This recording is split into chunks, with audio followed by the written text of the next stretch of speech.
Bonsoir à toutes, bonsoir à tous. Bienvenue à ce nouveau webinaire du SNUEP FSU.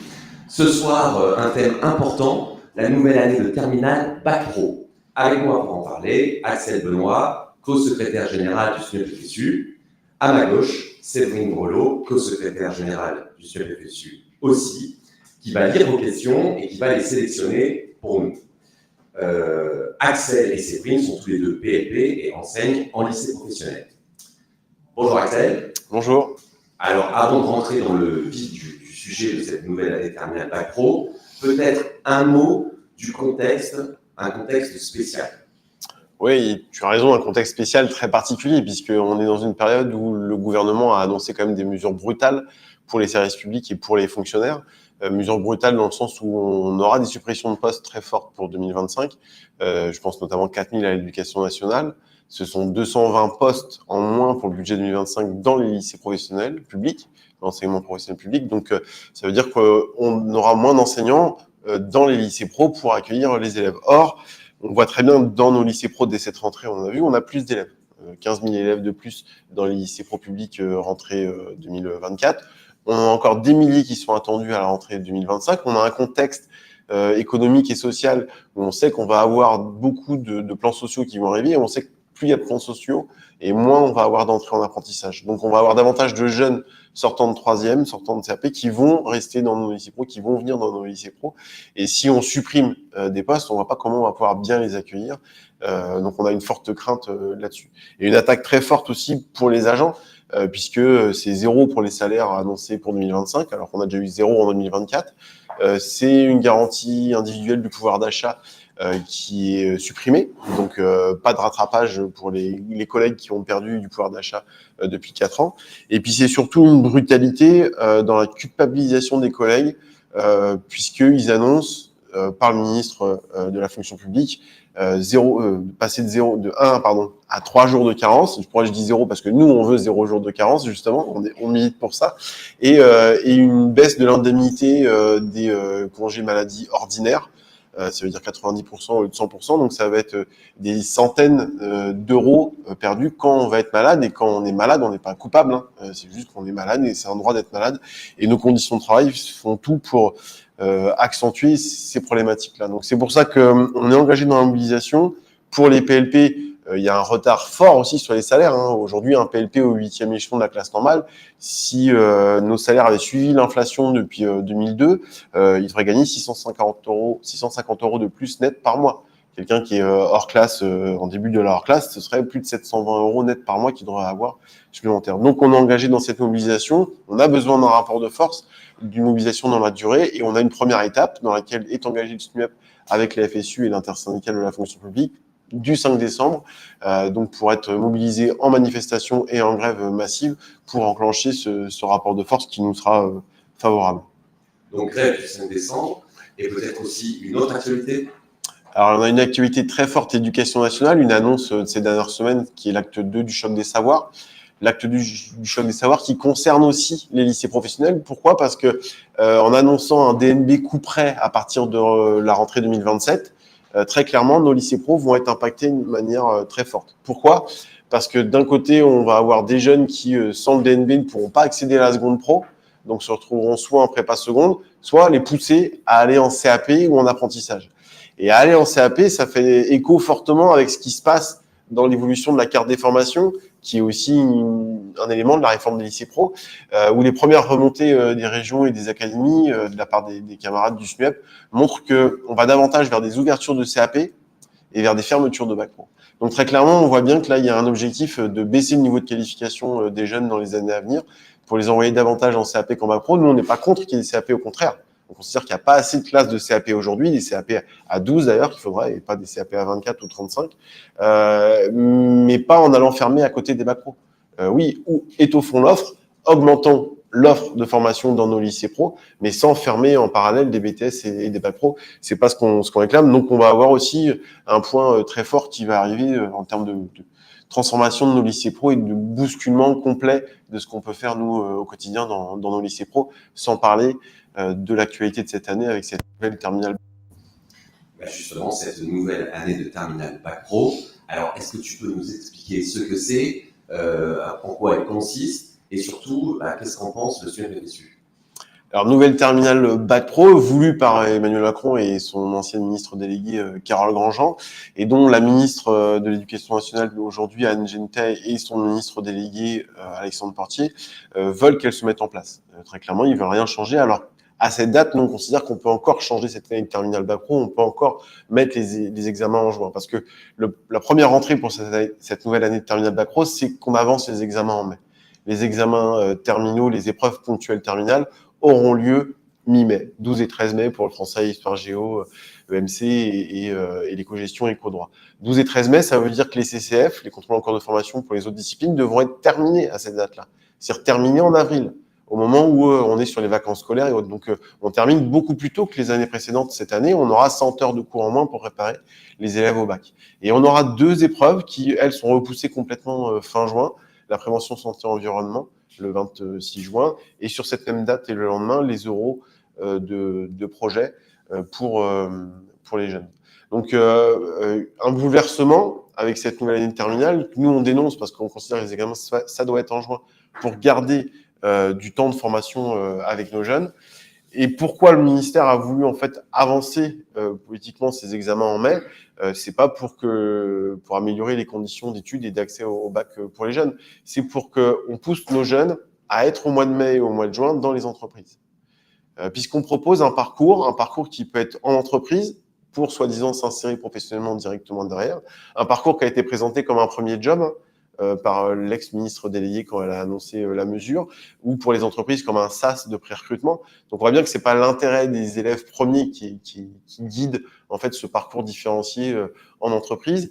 Ces 6 semaines en entreprise, ce sont bien des PFMP, donc période de formation en milieu professionnel, et non des stages. Donc ça veut dire une convention qu'on a l'habitude, nous, pour le reste de l'année seconde, première, terminale, d'utiliser. Ce sont les mêmes principes. Une gratification, c'est bien inclus dans les gratifications pour les élèves de terminale Bac Pro. Ça rentre dans ces éléments-là, 20 € par jour. Et un suivi à faire par les collègues, par moi, PLP, en ce qui concerne l'aspect aussi sécurité. Mais on alerte tout de suite, ce stage, et nous c'est ce qu'on dénonce aussi, il peut être complètement décorrélé de l'objectif du jeune, de la formation du jeune. C'est-à-dire qu'un jeune qui est en bac pro technicien d'usinage, il peut très bien choisir, cet élève, de faire sa PFMP du parcours différencié dans le restaurant d'à côté pour travailler en service pendant 6 semaines. On n'est pas du tout, vu qu'elle n'est pas certificative, il n'y a pas d'évaluation certificative à faire pour cette PFMP. Ça veut dire qu'automatiquement, il peut faire ce qu'il veut comme type de formation et elle sera aussi gratifiée à 20 € par jour. Il n'y a aucun texte réglementaire qui dit le contraire.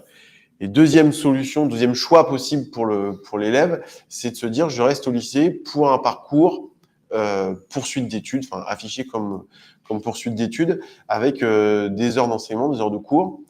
Le texte réglementaire, qui est l'arrêté de la grille horaire Bac Pro, demande à ce qu'il y ait 30 heures de cours qui soient faits. Et le ministère a produit une note de service en mars dernier en donnant des préconisations, ce sont bien des préconisations, mais ça reste à l'établissement, via le conseil d'administration, de valider l'organisation pédagogique de ces 6 semaines.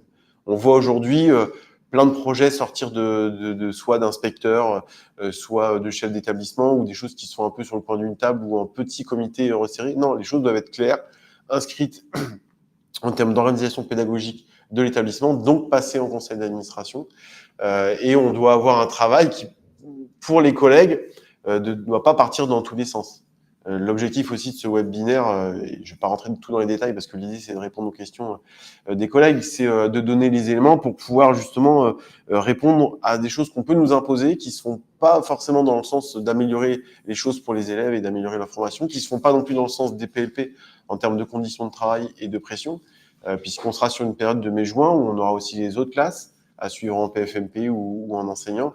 On aura aussi des examens à faire, on sera jury d'examen pour les candidats non habilités de CFA par exemple et autres. On aura des corrections d'examens à faire. Enfin voilà, on a une période de mai-juin qui va être très complexe et on a intérêt à avoir les outils individuels mais aussi collectifs pour réagir et améliorer notre quotidien sur cette période dans l'intérêt des élèves et aussi dans l'intérêt des profs de lycée pro.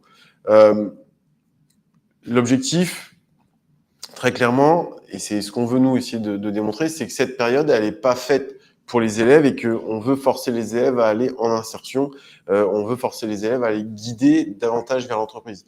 Parce qu'on voit bien qu'y compris dans la préconisation de la note de service pour les élèves qui resteraient au lycée, c'est toujours tourné vers la partie insertion.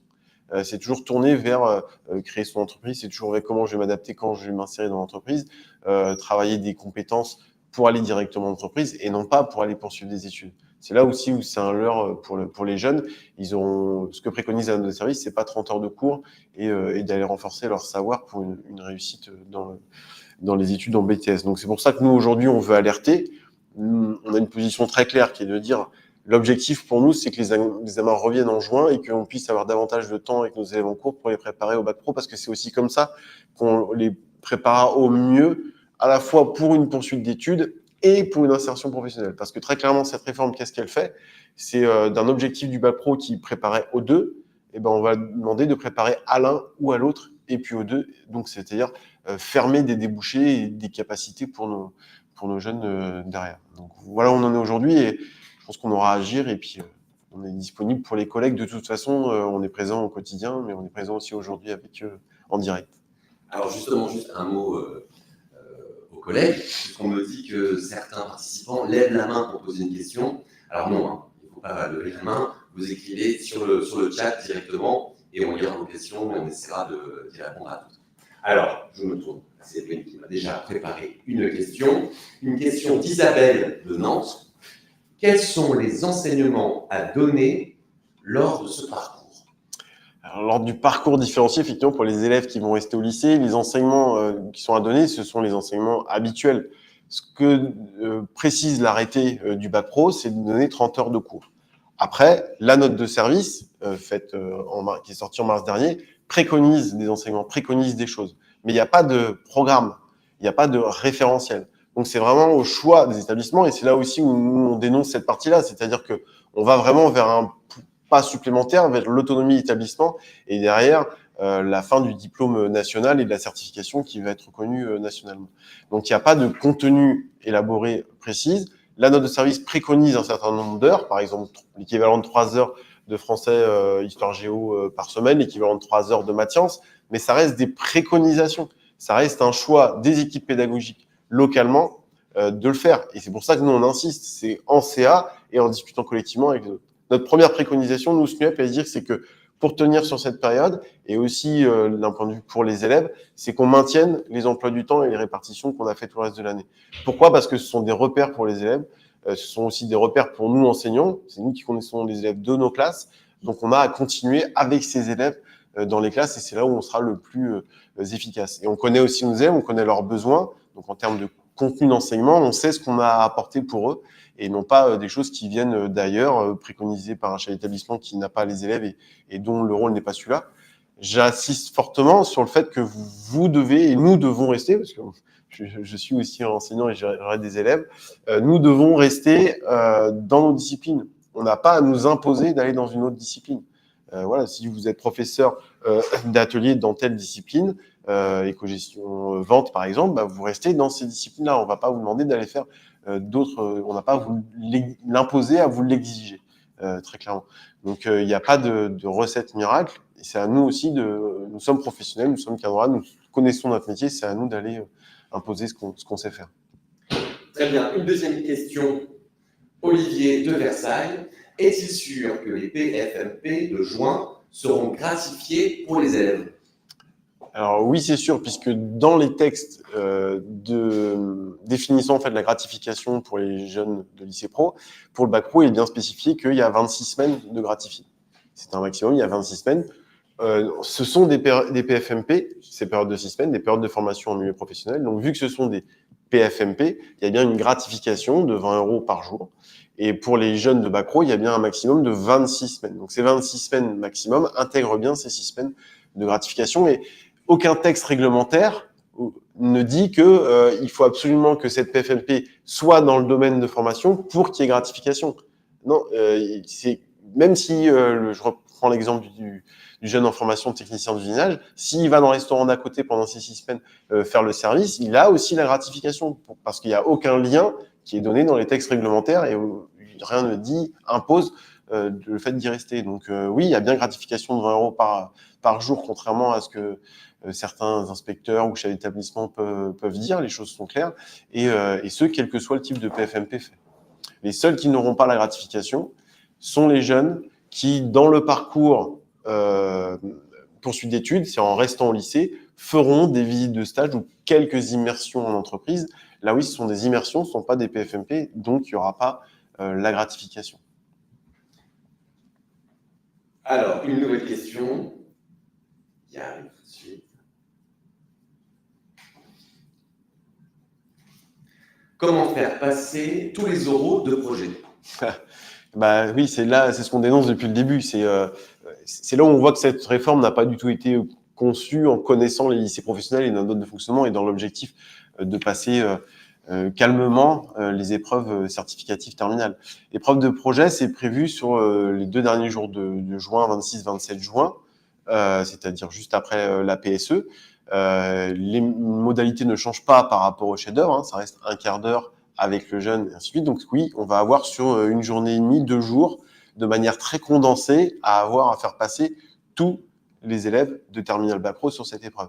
Et l'épreuve ne changeant pas, je rappelle, sur le jury, on doit avoir un enseignant de discipline professionnelle, une enseignante de discipline générale, et que au moins un des 2 enseignants doit avoir suivi le projet et a été acteur du projet avec les élèves sur la période. Donc ça va complexifier, et ça veut aussi dire que forcément nous, enseignants, on doit être disponible sur ces 2 journées, 26-27 juin, pour notre établissement et pour organiser ces éléments-là. Ça veut aussi dire qu'on ne sera pas de toute façon disponible pour les élèves qui voudraient continuer à avoir des enseignements sur ce parcours différencié. Donc on n'aura pas 6 semaines de parcours différencié, les élèves vont être obligés de revenir, donc on va perdre des jours pour eux, ils n'ont pas 6 semaines de cours comme le ministère voudrait nous le faire croire. Très bien. L'organisation de cette période peut-elle être décidée par le proviseur et 2 ou 3 collègues seulement? Une question de Amand. Eh bien, non. Ça peut pas être décidé sur un coin de table entre quelques collègues ou par un collectif qui se serait auto-déclaré comme définissant cette période. Qu'il y ait des contributions, qu'il y ait des propositions de la part de collègues, oui, tout à fait. Et ça fait partie aussi du travail en équipe. Pour autant, l'organisation pédagogique de l'établissement, ça reste le conseil d'administration qui le décide. Donc forcément, cette période de 6 semaines doit être présentée en conseil d'administration, doit être aussi validée dans le conseil d'administration en termes de calendrier et en termes d'organisation du volume horaire. Donc ça veut bien dire que non, c'est pas quelques-uns qui décident ou un chef d'établissement qui décide, y compris du contenu. Comme je disais tout à l'heure, ce sont les enseignants qui ont déterminé ce contenu et qui ont cette liberté pédagogique par rapport aux horaires à faire. Donc on insiste fortement, c'est aussi un élément à voir parce que c'est laisser la porte à une dérive qui, dans notre travail, va derrière nous empêcher et va nous brider et va créer un changement de paradigme qui va pas être bon aussi bien pour nous, enseignants de lycée pro, que pour les élèves derrière. Donc on insiste, passage en CA.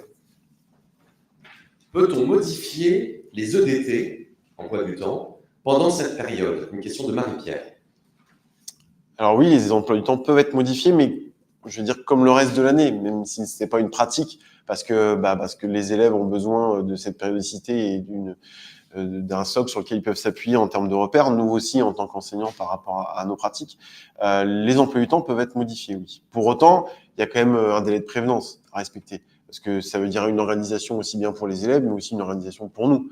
Si 2 heures avant, on nous informe qu'on va aller prendre tel élève, je veux dire, un cours, ça se prépare, on l'anticipe. On n'est pas juste des passages de feuilles ou autres quand on est enseignant. Donc on conçoit notre enseignement, c'est dans une démarche de progression pédagogique. Donc oui, il faut qu'on soit prévenu. En termes de jurisprudence, d'éléments, on dit il faut au moins 48 heures de prévenance pour une modification d'emploi du temps et qu'on soit vraiment averti par les outils de communication habituels. Alors ça peut être Pronote, mais c'est aussi l'adresse mail professionnelle et pas le coup de téléphone à l'improviste à 20h la veille pour le lendemain. Donc et c'est aussi là-dessus qu'on aura à résister parce que on sait très bien que sur cette période, on va être toutes et tous aussi appelés à participer à des jurys d'examen, on va être toutes et tous appelés à participer à des corrections, et que parfois ces choses-là se font très rapidement d'une semaine sur l'autre, ou pour venir suppléer en 48 heures, et qu'on aura des barrières à mettre aussi bien pour nous, pour notre santé, très clairement, et nos conditions de travail, que pour les élèves. Peut-on faire cours et faire le suivi des élèves en stage? Alors, oui, alors pas en même temps, pas sur la même heure, bien entendu, mais sur cette période, oui, il y aura aussi, on maintient le fonctionnement habituel qu'on a en tant que PLP sur les PFMP habituels du reste du bac pro et du CAP. C'est-à-dire qu'on aura nos cours et le suivi de PFMP à faire, puisque ce sont des PFMP, et donc on a un suivi à faire, que ce soit en amont, au début de la PFMP pour savoir si on l'a, pendant la PFMP pour savoir si tout se passe bien, et puis aussi en fin pour voir ce qui a été mis en place et des évolutions qui ont été faites. Donc oui, on a ce suivi à faire. Pour autant, je rappelle, c'est que on n'est pas corvéable à merci, et que le suivi de PFMP, c'est du travail qui est reconnu par notre statut. Voilà, le décret qui régit nos obligations de service précise bien que pour un élève suivi sur 3 semaines, 4 semaines, 5 semaines ou 6 semaines, ce sont 2 heures de travail qui sont comptabilisées par semaine, donc 6 heures en tout. Et ça veut dire que si on continue à faire le même nombre d'heures d'enseignement que d'habitude, nos 18 heures, nos 20 heures, et qu'en plus on doit aller faire le suivi de PFMP, ce suivi de PFMP est bien payé en plus, c'est du temps de travail. Voilà, contrairement à ce qu'a pu dire un ancien président de la République, nous tournons pas les pouces, et nous ne sommes pas que 18 heures ou 20 heures devant nos élèves. Il y a aussi autre chose à côté, et c'est à nous de faire valoir ce droit. C'est un droit, il faut qu'on le fasse vivre, et qu'il faut qu'on l'utilise, parce que sinon on sait que derrière on nous l'enlève.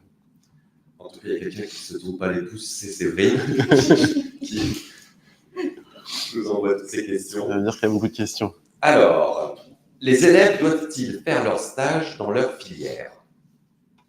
Eh ben, il n'y a pas d'obligation. Les textes réglementaires n'imposent pas cet élément-là. Et d'ailleurs, la note de service n'insiste pas sur ce sujet-là, parce qu'ils savent très bien que volontairement, les jeunes peuvent choisir autre chose, même peuvent faire plusieurs PFMP sur ces 6 semaines, et pas forcément sur la formation pour laquelle ils ont été faites. La ministre déléguée, l'ex-ministre déléguée Carole Grandjean, quand elle a annoncé, s'en est pas cachée, parce qu'elle a présenté ça comme un premier job, et non pas comme une poursuite de la formation. C'est pour ça aussi, pour nous, c'est mentir aux jeunes aujourd'hui quand on leur présente cette partie-là. Donc non, il n'y a pas d'obligation, et y compris dans la note de service, ils présentent bien que on peut très bien aller faire ce parcours en entreprise, même si on a fait des vœux de poursuite d'études, parce que par exemple, on veut faire des études très courtes derrière. La note de service évoque des CAP en 1 an, évoque des certificats de spécialisation, et donc même le ministère préconise d'aller en entreprise alors qu'on veut poursuivre dans cette voie-là, plutôt que d'aller sur le parcours lycée. Donc non, malgré tout ce que certains et certaines voudront faire croire pour imposer, le jeune peut très bien à la fin, et sa famille peut très bien dire on va aller tenter autre chose. Et ça peut aussi se comprendre pour certains, quand ils ont été orientés par défaut dans une filière, voilà, ils n'auront pas choisi cette filière, qu'ils arrivent au bout et qu'ils voient qu'ils peuvent aller tester pendant 6 semaines sur la filière sur le métier qu'ils voulaient choisir au départ, ou un métier connexe, et pour eux, ce sera tentant d'aller sur ces 6 semaines gratifiées dans un autre domaine. Justement, toujours pour les élèves, est-ce qu'ils peuvent faire 3 semaines de cours et 3 semaines de PFMP? Oui, et là-dessus, même la note de service le souligne, puisque tant que le jeune qui, par exemple, veut faire le parcours en entreprise, mais n'a pas trouvé d'entreprise, et donc n'a pas de convention de PFMP signée, pendant ce temps-là, il doit être au lycée dans le parcours poursuite d'études. Donc oui, il peut y avoir ces allers-retours, et que si la convention de PFMP est rompue en cours de route pendant ces 6 semaines, le jeune doit revenir au lycée. Je dis bien, c'est ce qui est écrit dans les textes, mais on connaît aussi nos élèves et de la difficulté que ça va être à les avoir au lycée sur la période mai-juin. Les épreuves de PSE et projets se trouvant à la fin des 6 semaines, il n'y aura pas 6 semaines pleines? Et non, il n'y a pas 6 semaines pleines, parce que le SNUEP l'avait dénoncé dès le début sur le fait que de toute façon, leur calendrier tel qu'il est pensé ne tient pas. Et donc là, on voit bien, on a besoin de ces semaines supplémentaires pour faire passer ces oraux et PSE. Donc les élèves, en fait, après les écrits, vont partir 4-5 semaines en entreprise ou être sur le parcours lycée pendant 4-5 semaines, et vont être de toute façon revenir au lycée sur la dernière semaine de juin. Alors 26 et 27, parce qu'il y aura les écrits de PSE et l'oral de projet. Et pour essayer de dire que l'année ne se termine pas en avril, enfin en mai avec les examens, mais pour nous, enseignants, avec les CF, etc., se terminer début mai, le ministère a voulu maintenir ces épreuves de PSE et d'oral de projet fin juin pour bien montrer que l'année scolaire continue. Mais c'est purement factuel. Et ça va être d'autant plus difficile pour nous de faire revenir les élèves qui sont en entreprise quelques jours avant l'oral de projet et les écrits de PSE pour les préparer à cela. D'autant plus que s'ils reviennent au lycée, c'est qu'ils sont plus en entreprise, donc ils n'ont plus les 20 € par jour. Et alors, est-ce que les épreuves de PSE et l'oral auront lieu en même temps que le DNB? Tiens, j'ai pas noté les trucs mais il me semble que les dates de DNB sont aussi le 26 et 27 juin de mémoire. Donc oui, on va se retrouver avec tout le monde à être présent et à faire ces examens en même temps, ce qui va mobiliser beaucoup de collègues pour les surveillances du DNB, pour les surveillances de la PSE et pour les oraux d'oral de projet. Donc oui, comme je le disais tout à l'heure, les PLP vont être fortement mobilisés sur cette dernière semaine de juin. Les collègues de PSE aussi vont être fortement mobilisés dès le 27 et la semaine suivante, puisque les résultats du bac sont le 4 juillet. Ça veut dire que les collègues de PSE vont devoir corriger de manière très rapide, sous pression, ces épreuves, ce qui n'est pas non plus acceptable à la fois pour les collègues en termes de cadence de travail, mais aussi pour les élèves. Ça veut dire que leurs copies ne vont pas être regardées à leur juste valeur. Et là-dessus, ça interroge quand même quant à la place qu'on veut donner à la PSE pour le bac pro en la reléguant à ce moment-là. Alors, une question de Chris. Les élèves peuvent-ils rattraper en juin des semaines de stage manquantes? Alors non, ce n'est pas prévu comme ça. On est d'accord, c'est que les PFMP qui comptent pour la certification, c'est-à-dire les 20 semaines qu'ils ont à faire sur les 3 ans, doivent être terminées au moment des examens terminaux. La période qui arrive après ne fait plus partie des PFMP certificatives, donc tout devra être finalisé mi-mai. C'est pour ça qu'on dit que c'est aussi un scandale. C'est-à-dire que pour nos jeunes, leur année arrive à la fin, à ce moment-là pour le bac pro. Il y aura des rattrapages à faire, mais avant ces épreuves-là. Une fois les épreuves certificatives arrivées mi-mai, donc je disais tout à l'heure 12 et 13 mai, on aura des premières épreuves enseignement général et français, histoire géo, MC, éco-gestion, éco-droit. On aura aussi des épreuves technologiques, techniques pour certaines filières qui se dérouleront encore la semaine du 19 et du 20 mai. Donc ça veut dire que les élèves partiront encore plus tard, mais ça change rien. Les PFMP qui ont lieu en mai-juin, ce sont des PFMP dans le cadre du parcours différencié, ce sont des PFMP complémentaires et pas des PFMP qui sont à comptabiliser pour la certification. Donc les évaluations certificatives à faire de PFMP seront à faire de toute façon avant les épreuves du mois de mai, comme les CCF. Une question de Marie. Quels professeurs vont intervenir dans les enseignements de juin? Tous? Ou que le G? Tous sont amenés en fait à y intervenir. Il n'y a pas un texte qui dit qu'il n'y aurait que l'enseignement général. La note de service préconise d'ailleurs cette organisation où l'enseignement professionnel est aussi présent fortement. Ce sont des préconisations. Pour autant, on ne voit pas pourquoi l'enseignement professionnel s'arrêterait à ce moment-là pour eux. Et nous, quand on parle d'enseignement professionnel, c'est bien aussi être dans les savoirs techniques, dans les savoirs professionnels, dans le geste professionnel, et pas travailler comme on voudrait nous y emmener que des compétences psychosociales et d'adaptation et autres telles qu'on peut entendre aujourd'hui. Non, et on sait très bien, les élèves vont avoir moins d'heures de cours. On sait aussi que pour eux, retravailler les gestes professionnels et avancer sur ces éléments-là est primordial. C'est pour ça qu'au SNUEP, on pousse, on exige à ce qu'on maintienne les emplois du temps, on maintienne les enseignements dont les élèves ont besoin. Arrive au mois de mai, oui, les élèves ils ont encore besoin de PSE. Ils ont encore besoin d'aller pratiquer le métier. Donc, non, pas se dire que ma discipline n'a pas le droit d'être là. La grille horaire, par exemple, indicative du ministère via la note de service, ne parle pas des arts appliqués. Mais pourquoi eux n'auraient pas le droit de continuer à enseigner et pourquoi cette discipline ne serait plus intéressante pour la poursuite? Il n'y a pas de petite discipline. Toutes les disciplines doivent participer. Alors, Isabelle nous demande, notre proviseur nous dit que les élèves auraient 4 semaines de stage, puis retour pour réviser le PSE, et de nouveau une semaine de stage. De fait, quand on regarde le calendrier, c'est ce qui se passe. C'est-à-dire que, et y compris le calendrier que la DGESCO a transmis aux inspecteurs, aux chefs d'établissement, c'est que les épreuves vont se terminer la semaine du 18 juin, enfin du 19 mai, pardon. Les épreuves vont se terminer la semaine du 19 mai. Donc après, il y a effectivement 4 semaines avant la dernière semaine de juin. Donc oui, ils seront 4 semaines en entreprise. Mais pour cette semaine de juin, les élèves, ils ont leurs épreuves de PSE et les rôles de projet. Donc, ils sont obligés de revenir au lycée. Alors, revenir au lycée, ça ne veut pas dire forcément revenir toute la semaine. Là-dessus, la note de service préconise d'organiser au mieux quelques jours pour venir préparer à la PSE et préparer à l'oral de projet, mais ce n'est qu'une préconisation. Dans l'établissement, c'est au choix. Et si le jeune n'est pas là et qu'il est en PFMP, on ne va pas pouvoir le noter absent et dire que ça ne fonctionne pas. Donc, il y a effectivement que 4 semaines, l'épreuve PSE et l'oral de projet, puis la dernière semaine de juin, première semaine de juillet, où les élèves peuvent être à nouveau en entreprise. Et il n'y a que comme ça que ça rentre, ce qui pose quand même problème, et qu'on voit bien que l'objectif n'est pas de travailler sur le contenu de la PFMP, puisque si l'élève est en PFMP sur cette première semaine de juillet, à aucun moment il ne reviendra au lycée pour en faire un bilan avec les enseignants et pour avoir un retour réflexif, dont le ministère se gargarise pour cette période. Voilà, là, ils sont complètement démasqués. Mais oui, ce calendrier correspond. L'établissement peut aussi choisir de faire partir les élèves en entreprise dès la semaine du 19 mai, pour ceux qui n'auraient pas d'épreuve cette semaine-là. Et dans ce cas, oui, les élèves auront bien 6 semaines. Mais c'est bien qu'ils ont perdu des semaines de cours ailleurs. Pendant cette période, peuvent-ils modifier notre état VS? Alors, l'état de ventilation de service, ce qui vous donne, c'est votre maxima de service et il détaille en fait si vous êtes en hors sup, etc., les temps partiels, ainsi de suite. Donc, l'état VS ne va pas être modifié et même s'il était modifié à la marge, c'est pas ça qui va faire foi. Ce qui va faire foi, c'est votre emploi du temps. Donc, quand vous signez un état de ventilation de service, vous signez pas que vous êtes d'accord, vous signez que vous en avez pris connaissance.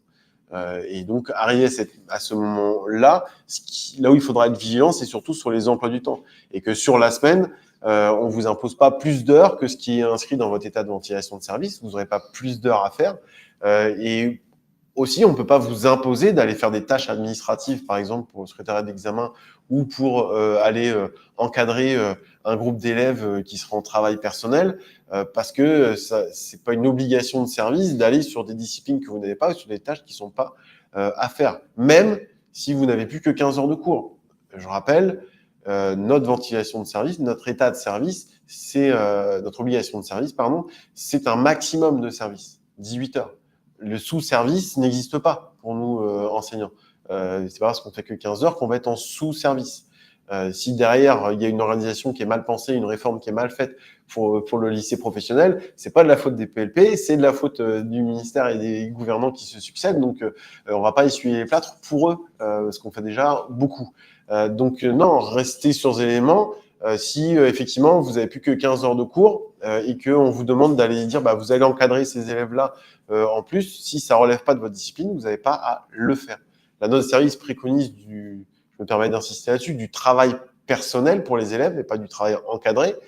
Mais ce travail personnel, oui, il est à fournir, mais il est à fournir par les équipes pédagogiques qui ont en charge la classe sur ces heures. On va pas nous donner du travail gratuitement. Voilà, si le maçon lui demande de monter un mur supplémentaire pour entourer la maison, il va le faire payer. Il va pas le dire ouais, je suis sympa, je vous le fais gratuitement. Nous enseignants, c'est pareil. Si on nous demande de donner du travail personnel, ça veut dire qu'il faut qu'on le produise et ça veut dire aussi qu'après derrière on le corrige et qu'on a un retour réflexif dessus avec nos élèves. Et oui, c'est du travail, c'est pas du bénévolat. C'est pas du bénévolat? Non. Alors, peut-on faire le suivi de la PFMP uniquement par téléphone? Alors, le suivi de PFMP, normalement, impose qu'on se déplace au moins une fois dans l'entreprise. Pourquoi? Parce que, oui, le contact téléphonique permet de savoir si l'élève est bien présent. On peut aussi essayer de demander à avoir l'élève au téléphone pour essayer de sentir si ça se passe bien et dans quelles conditions il est. Mais les conditions de sécurité, les conditions de réalisation ou un mal-être, on a besoin d'être sur place pour le voir. Mais je comprends la question parce que la difficulté sur la période, ça va être effectivement d'avoir ce temps disponible pour faire ce suivi de PFMP et se déplacer. Puisque on va être par Mons et par Vaux sur cette période. Donc, c'est comment se dégager du temps et le faire sereinement sans se mettre en danger. Et on a une deuxième problématique qu'on voit poindre très fortement depuis des années, mais qui là va s'accentuer avec cette période rajoutée, c'est que les frais de déplacement sont de moins en moins pris en charge. On a un budget pour les lycées professionnels l'année prochaine en termes de suivi de stage, de PFMP, qui reste stable. On va avoir plus d'élèves, on va avoir plus de semaines en entreprise et pour l'instant, on a un budget fourni par l'État qui reste stable, à peine 1 million d'euros, c'est un petit peu moins. Alors qu'on sait déjà que ce budget est insuffisant aujourd'hui pour aller faire tous nos suivis de PFMP et pour être pris en charge. Donc oui, il y a à le faire, mais c'est avec un ordre de mission. Et si vous n'avez pas d'ordre de mission, dans ce cas, tant qu'il ne vous le donne pas, on ne peut pas vous reprocher de ne pas y être allé, puisque vous n'avez pas l'ordre de mission qui est donné. Et qui dit ordre de mission dit remboursement des frais de déplacement, bien entendu, ou alors utiliser un véhicule de l'établissement. Est-ce qu'on est obligé de récupérer le justificatif des journées de stage pour la gratification? La gratification ne sera déclenchée que s'il y a cette justification. Donc oui, il faudra que les élèves retransmettent au lycée, à l'établissement, les justificatifs effectivement de l'entreprise pour que ensuite la gratification puisse être mise en paiement. Et encore, on voit bien là le fait que cette réforme n'ait pas été pensée avec les intervenants au lycée pro, enfin avec les personnels et sans connaître le lycée pro, puisqu'on sait très bien qu'arrivé début juillet, nos élèves du terminal bac pro, on les perd très rapidement de vue, ce qui se comprend pour leurs vacances ou pour certains qui vont travailler directement. Donc ça va être aussi un sacerdoce. La responsabilité va en relever d'abord de la part des élèves, de le récupérer au niveau de l'entreprise et de l'envoyer dans l'établissement. Alors, on a une question de Meuric. Qui a le dernier mot pour le choix du parcours? Parents ou conseil de classe? Parents. Ce sont les parents, enfin, et l'élève s'il est majeur, mais ce sont les parents qui ont le dernier mot. Le conseil de classe peut proposer, peut conseiller, peut dire, mais ça reste, ce sont les parents ou l'élève, quand il est majeur, qui a le dernier mot et de dire non, pour moi, je veux aller en entreprise, je veux faire le parcours d'insertion professionnelle ou je veux rester au lycée ou pas d'ailleurs pour certains, c'est un peu notre crainte sur ce cas-là, mais non, c'est le jeune. Alors, une petite alerte justement, c'est que on voit bien d'année en année, on demande de plus en plus de choses aux conseils de classe, aux professeurs principaux, et ainsi de suite. Et là, avec ce parcours-là et tout ce qui est demandé pour accéder à ce parcours, on sent encore l'usine à gaz et la multiplication des tâches arriver. La note de service, par exemple, préconise de faire un entretien individuel avec les parents et les élèves. Enfin, je veux dire, dans les classes de 35, si on doit passer notre mois de mars ou avril tous les soirs à faire des entretiens, on va pas s'en sortir. Donc, à partir du moment où on sent que le jeune est déjà décidé avec sa famille, qu'il n'hésite pas et qu'il a déjà fait son choix, dont acte. Et si on doit avoir un conseil ou des moments d'échange avec les élèves ou les familles, et qu'on le fasse avec les élèves qui n'ont pas choisi et qui restent très indécis. Amon nous demande à quelle date doit être connue la liste des élèves qui resteront au lycée? Eh bien, il y a dans aucun texte réglementaire ou dans nos services, il y a une date qui est fixée. Donc après, ça reste du fonctionnement de l'établissement. Là, pareil, hein, si l'établissement ou un chef d'établissement veut imposer une date, il faut que ce soit passé en CA. Pourquoi? Parce que ça relève de l'organisation pédagogique de l'établissement. Donc il n'y a pas de date faite. Et de toute façon, c'est ce que je disais tout à l'heure, le jeune peut très bien changer d'avis en cours de route. Donc c'est pour ça que, y compris la préconisation descendante du ministère, que certains inspecteurs, inspectrices reprennent ou que certains chefs d'établissement reprennent en disant c'est dès que maintenant qu'il faut qu'on s'organise, mais c'est pas tenable puisque de toute façon le nombre d'élèves exact dans chaque parcours, on le connaîtra que mi-mai réellement, et encore il sera fluctuant d'une semaine sur l'autre, voire d'un jour sur l'autre en fonction de ce qui va se passer et ainsi de suite. Donc c'est pas tenable et on aura beau avoir préparé des beaux tableurs, des belles cartes mentales avec des belles entrées et des choses qui sont propres sur le papier, ça va se heurter de toute façon à la réalité du terrain. Et c'est pour ça que, en termes de SUNEP, quand on a réfléchi à ce qui était le mieux pour les élèves et pour les collègues, c'est de se dire, statu quo, gardons nos emplois du temps, gardons les éléments. Et si après, effectivement, on veut faire des aménagements parce que, avec un collègue, on veut mener un projet sur cet élément-là, on demande un aménagement, on demande une réorganisation. Mais on le fait que quand on a connaissance des paramètres. Et aujourd'hui, nous faire travailler sur une organisation sans connaître les paramètres, je veux dire, on est typiquement dans le nouveau management public et la nouvelle gestion qui fait que faire et défaire est un éternel recommencement. Qui va surveiller les 5 heures d'autonomie? Alors, il y a les 5 heures de travail personnel. C'est là où aussi on essaie de nous imposer certaines choses. C'est du travail personnel, effectivement, pour les élèves. La note de service précise, c'est l'équipe pédagogique qui doit fournir le travail personnel. Mais comme je disais tout à l'heure, fournir un travail, c'est pas gratuit. Nous, quand on conçoit les éléments, un cours, quand on veut l'évaluer, ça demande du travail.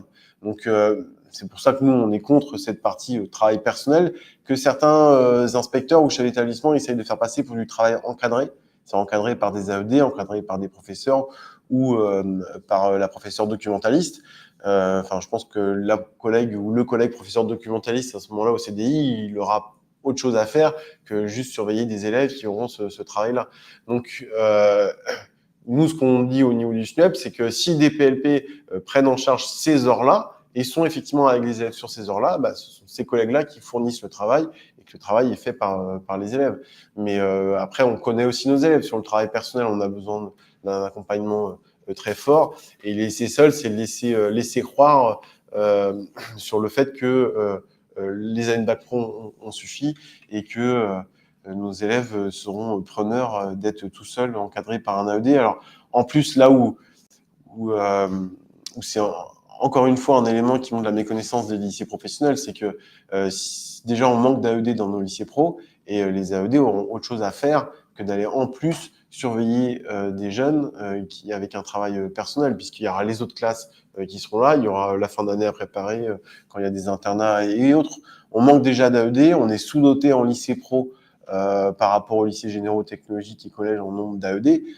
Donc voilà, ne chargeons pas la mule. Oui, d'ailleurs, c'était déjà la question de Marie-Pierre qui se demandait qui va s'occuper des élèves pendant ces 5 heures.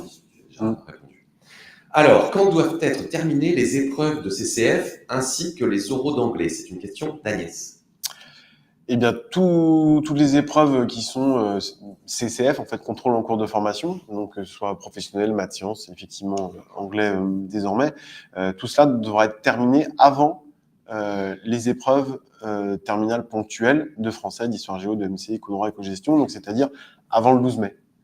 Et ça veut dire aussi que sur le 12 mai, on ne pourra pas prévoir de CCF et cette semaine-là, c'est très clair. Donc ça doit être fini avant.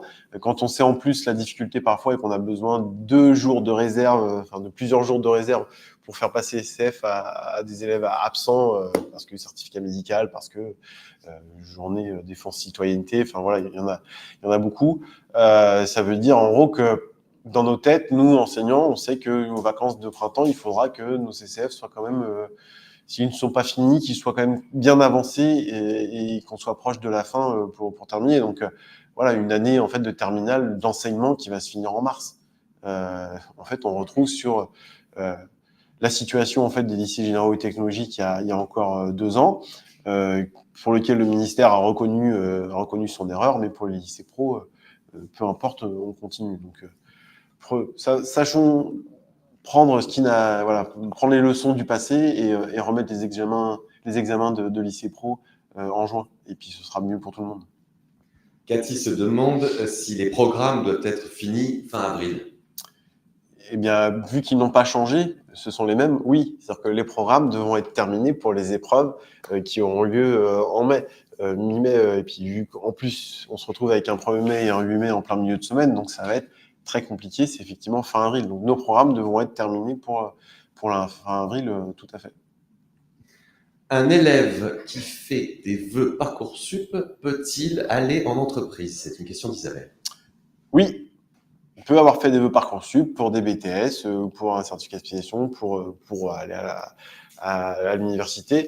Et il a le droit, il peut tout à fait dire que lui, son choix, c'est d'aller faire le parcours insertion professionnelle, c'est-à-dire d'aller en entreprise sur ces 6 semaines. Il n'y a pas de lien à avoir. La note de service le précise bien. D'ailleurs, même, comme je disais tout à l'heure, la note de service conseille aux jeunes qui voudraient faire un CAP en 1 an, qui voudraient faire un certificat de spécialisation, d'aller plutôt en entreprise plutôt que de faire le parcours poursuite d'études. Donc on voit bien l'objectif avant tout d'être sur cette période en entreprise et que les jeunes fournissent du travail.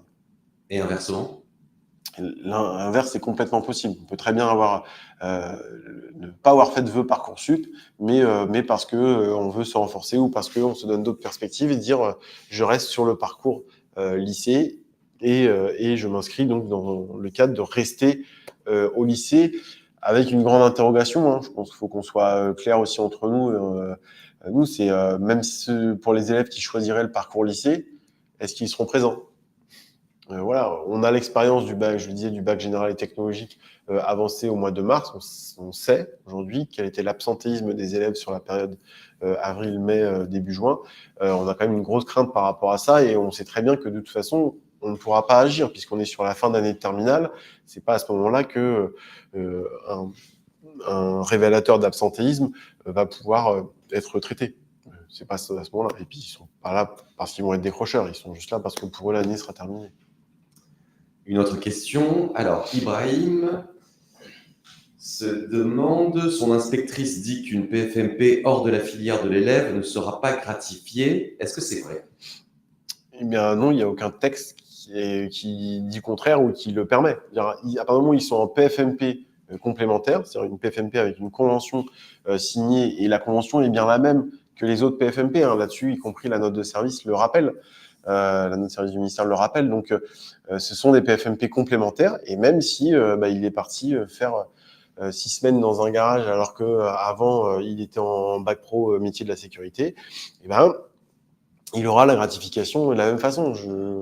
Il n'y a aucun texte qui dit le contraire et qui empêche cette gratification, bien au contraire. Donc c'est aussi un élément de pression que veulent faire passer certaines et certains pour imposer en fait aux jeunes, montrer que ça réussit. Je veux dire, ouais, on peut imposer, on veut en fait faire croire que ce parcours différencié est super, que les élèves s'en emparent et en sont très contents.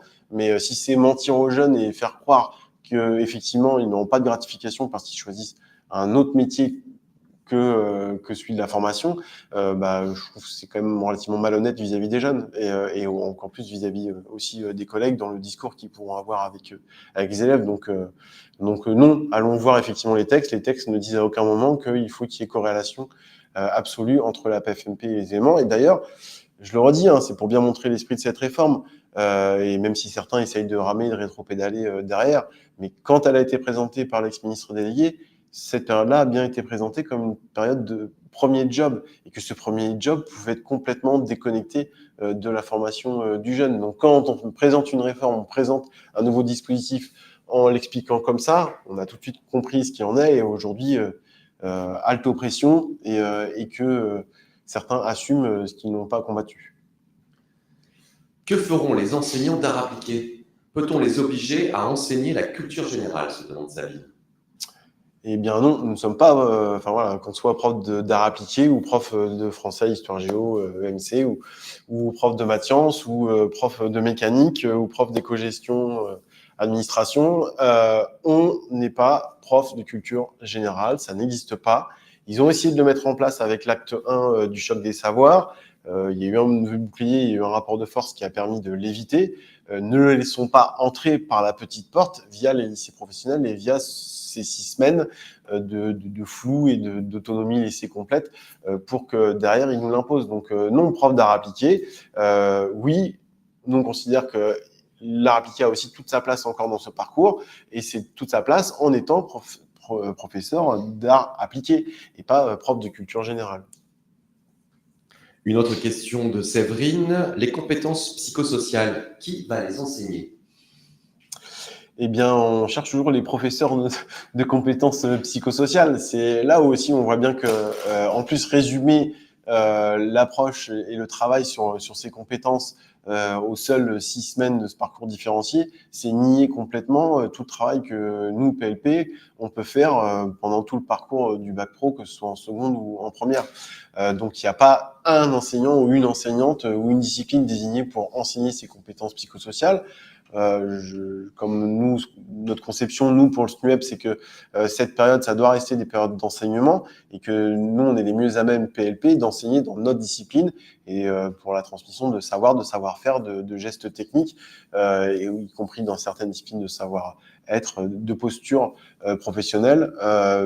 Voilà, c'est ça qu'on a à faire. Et c'est en rentrant par les savoirs, c'est ce qu'on considère vraiment au niveau du SNUEP et de la SUS, c'est en rentrant par les savoirs, quels qu'ils soient, généraux, technologiques, techniques, professionnels, le geste, que derrière, on va pouvoir mettre en œuvre des compétences, quelles qu'elles soient, y compris les compétences psychosociales. Donc, il faut qu'on reste, nous, axés sur cet aspect de connaissance, et c'est en ayant la connaissance qu'on peut mettre en œuvre des compétences. Si on n'a pas la connaissance, de toute façon, on n'y arrivera pas.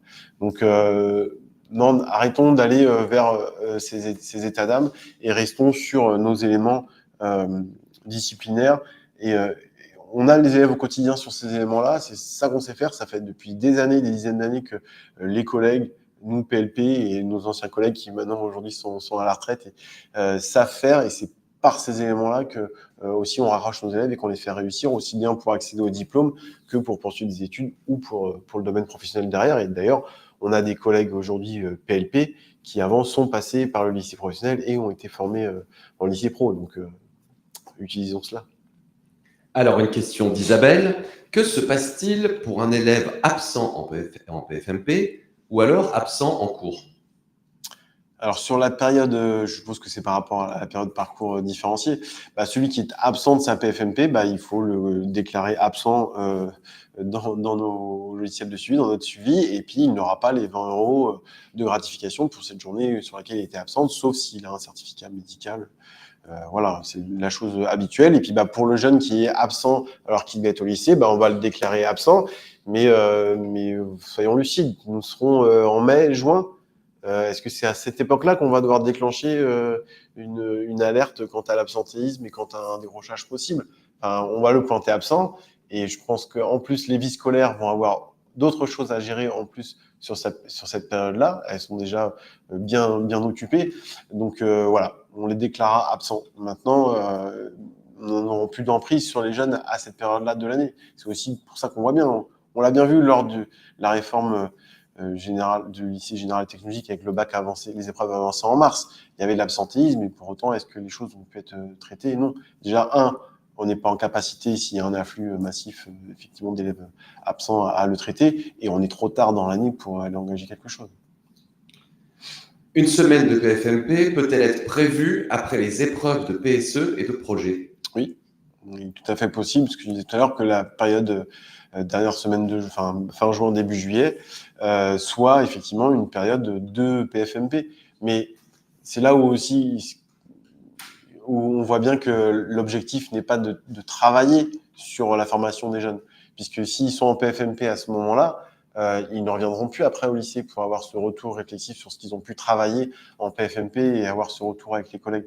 Donc d'un côté, on nous reproche parfois de mal préparer les PFMP, voilà ce qui peut être dit, ou dire qu'il y avait trop de déconnexion entre ce qui pouvait être fait en PFMP et fait au lycée, mais de l'autre, on met en place quelque chose qui de toute façon vient complètement effacer cette dimension importante de l'aller-retour entre l'entreprise et ce qui peut être fait en entreprise et ce qui peut être fait au lycée. Donc oui, c'est possible, et ça illustre le fait que ce parcours différencié n'est pas fait dans l'intérêt des jeunes et de leur formation. Peut-on nous demander de faire cours à des classes qu'on n'avait pas dans l'année? Alors c'est là où effectivement il faudra être vigilant et bien suivre. Vous pouvez vous retrouver effectivement à enseigner à des classes des élèves que vous n'avez pas eu dans l'année. Par contre, il y a quelque chose qui est important, c'est que vous en soyez prévenus en amont. Et là, je réponds de manière purement administrative et réglementaire, et que sur votre liste d'appels, ces élèves soient réellement notés. S'ils n'apparaissent pas sur vos listes d'appels, vous n'êtes pas responsable d'eux. Ils n'ont pas à être avec vous en cours. Parce que s'il arrive quelque chose, après, c'est vous qui êtes responsable. Donc, c'est la seule. Voilà, on est obligé. Ils sont sur la liste d'appel. Oui, ils sont avec nous, on le fait. Maintenant, faut être très clair aussi quand dans les établissements, on va préparer cette période. Si les élèves, on les a pas eus pendant l'année, on les a pas eus même pendant les 2 années précédentes, puisqu'en général, en lycée professionnel, en bac pro, on suit nos élèves d'une année sur l'autre pour faire l'ensemble du bac pro. On les a pas eus pendant 2 ans et demi. C'est pas nous qui allons être les plus à même de savoir où ils en sont, de leurs difficultés, quels sont leurs besoins, qu'est-ce qu'on doit amener, des éléments qu'on a à traiter en termes de programme. S'il y a des éléments du programme de terminal bac pro qu'on veut refaire parce qu'on sait qu'on n'a pas eu le temps d'assez bien détailler, ou parce qu'on sait que pour nos élèves, il faut qu'on aille plus loin dans les notions abordées, ou qu'on les redéfinisse, on n'est pas c'est pas avec ces élèves-là qu'on sera le plus efficace. Et c'est pour ça qu'on maintient, nous, en termes de position, dire gardons les emplois du temps, gardons nos classes, avançons. Et si effectivement il y a très peu d'élèves et qu'on veut travailler sur des éléments, ça peut être aussi bénéfique d'un moment de se retrouver avec très peu d'élèves, puisqu'on a des classes qui sont de plus en plus remplies. Le fait de se retrouver avec quelques élèves, 4, 5, 7 élèves, ou que 9, ou même dans certaines sections où on n'a jamais de cours en dessous de 17 ou 18 élèves, de se retrouver pour une fois à 10, 12, c'est aussi une respiration qui permet de travailler davantage de manière plus efficace avec nos jeunes. Donc restons sur ces éléments-là.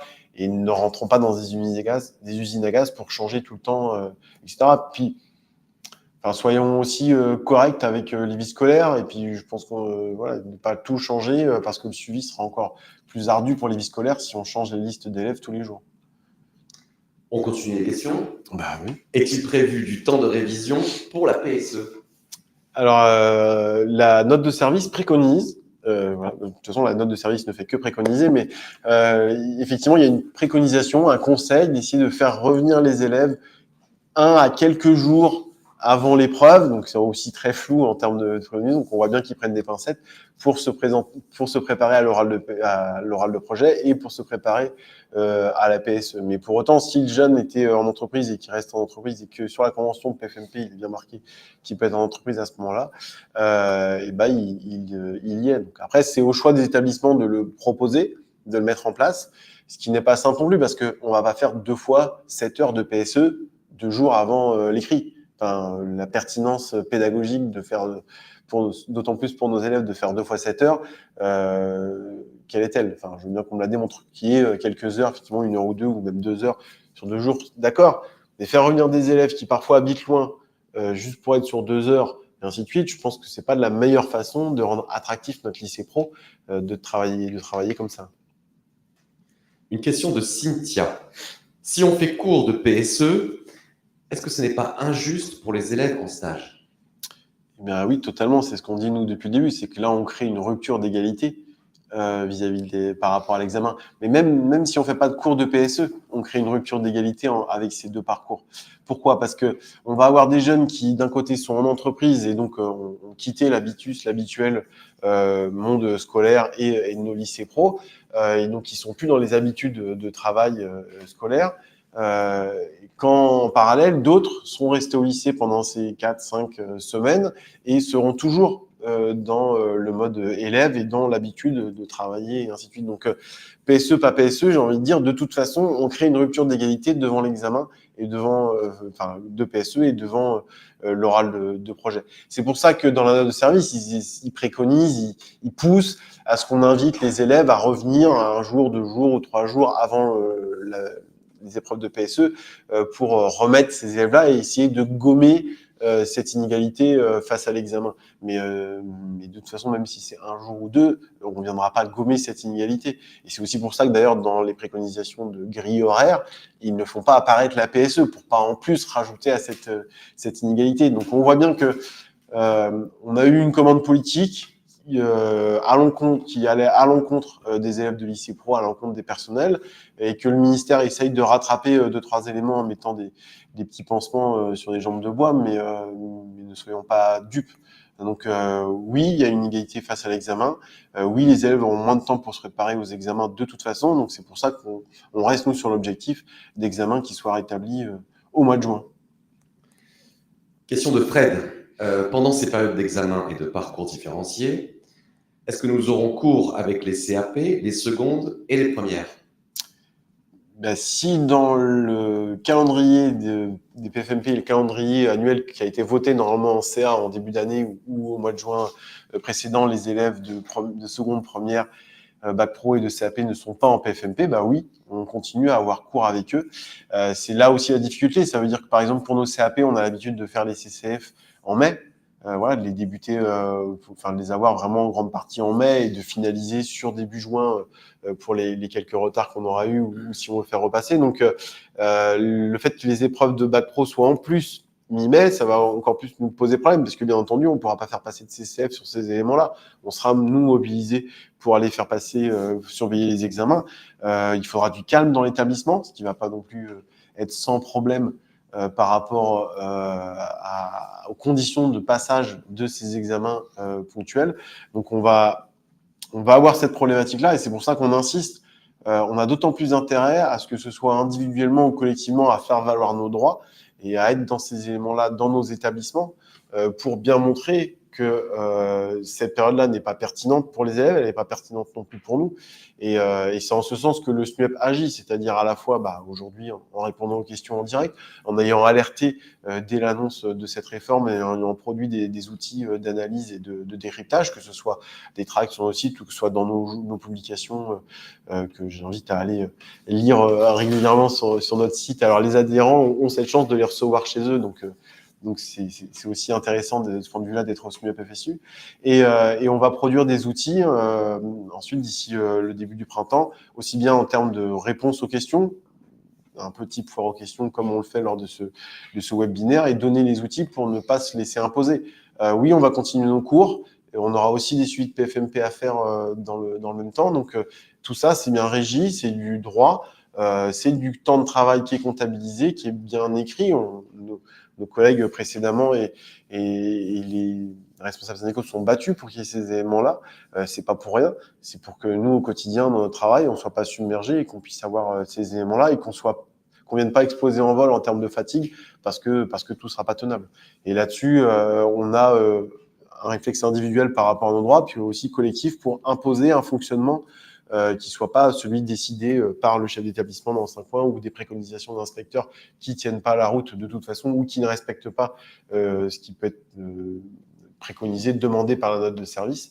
Et c'est là-dessus où faire du collectif et s'appuyer aussi sur les représentants du SNUEP FSU, que ce soit académique ou nationalement ou dans l'établissement, va être incontournable pour la période à venir. Alors Axel, une dernière question, mais je voudrais d'abord dire à ceux qui nous regardent qu'ils peuvent continuer à poser des questions, mais par mail cette fois-ci. Et ces questions, eh bien, le SNUEP FSU y répondra. Donc, dernière question de Eric. Nous avons fait voter une motion en CA pour exiger le retour des examens en juin. Quelle mobilisation peut-elle être construite collectivement dans les semaines qui viennent ? C'est toute la question avec les collègues. Donc déjà, effectivement, de signifier en CA et que la motion soit passée et qu'elle remonte illustre bien que sur le terrain, on ne veut pas de ces examens en mai, mais on les veut effectivement en juin. Et c'est ce qu'on porte depuis toujours au niveau du SNUEP FSU, c'est ce qu'on porte au niveau du ministère, du ministre délégué, de la ministre, qui eux, pour l'instant, restent avec leurs œillères et considèrent que c'est positif et qu'il faudrait qu'il y ait une première session pour en tirer un bilan, pour voir ce qu'on fait ensuite. Nous, on considère qu'il n'est pas encore trop tard. La première étape, c'est effectivement ces motions. Dans les établissements, c'est aussi être mobilisé dans les établissements pour faire échec aux organisations qui ne tiennent pas la route en mai-juin prochain.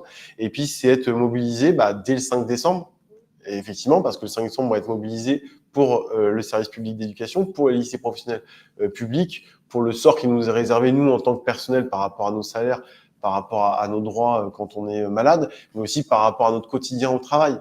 Aujourd'hui, le lycée pro est fortement attaqué parce qu'on veut le transformer. C'est ce que le SNUEP dit depuis le début. La réforme Blanquer, la réforme Grandjean, on voit bien qu'il y a ce glissement que les lycées professionnels soient avant tout des outils de préparation à l'emploi et d'insertion professionnelle directe, non pas dans l'intérêt des jeunes, mais dans l'intérêt des entreprises uniquement du coin pour avoir une main-d'œuvre immédiatement exploitable et qu'on ne forme pas. Et typiquement, cette période-là, avec ces examens en mai, est conçue comme telle. Donc, on est mobilisé dans le rapport de force, par les grèves, par les manifestations, en rendant visible, en popularisant aussi au niveau des familles la situation et le sort qui va être réservé à leurs jeunes sur ces éléments-là. Et puis, dès le mois de janvier, on va être à nouveau mobilisé parce qu'on sait qu'il y a les moyens qui vont arriver et les suppressions de postes. Et donc là, ce sera aussi un moment pour faire valoir ce rapport de force qu'on veut gagner pour que les épreuves soient remises en juin. Et pour y arriver, il y a aussi un outil important qui est l'outil syndical qui est le SNUEP FSU.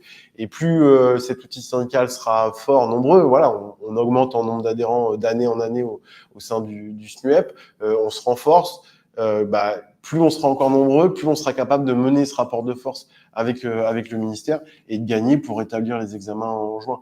Donc je dirais que aussi bien pour l'intérêt des élèves, des jeunes, et pour contrecarrer ce projet, et que dans l'intérêt de notre métier de PLP quotidien avec les élèves dans les lycées pro, pour le lycée pro, c'est renforcer l'outil syndical qui est le SNUEP FSU et nous rejoindre pour étoffer les équipes, y compris que ce soit de syndiqués ou de militants.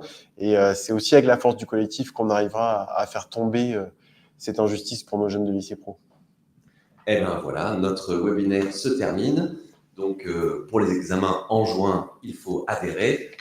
D'ici là, d'ici l'examen en juin. Si en juin, on sera dans la rue mobilisé et dans le rapport de force avec les collègues. Exactement. En tout cas, merci Axel, merci Séverine. Et puis, on se dit à bientôt peut-être pour un prochain webinaire. Oui, je pense, puis il y aura d'autres actualités d'ici là qui arriveront, donc continuez à nous suivre, aussi bien sur les réseaux que dans la presse et ainsi de suite. Eh bien, bonsoir à toutes et bonsoir à tous. Merci, au revoir. Au revoir.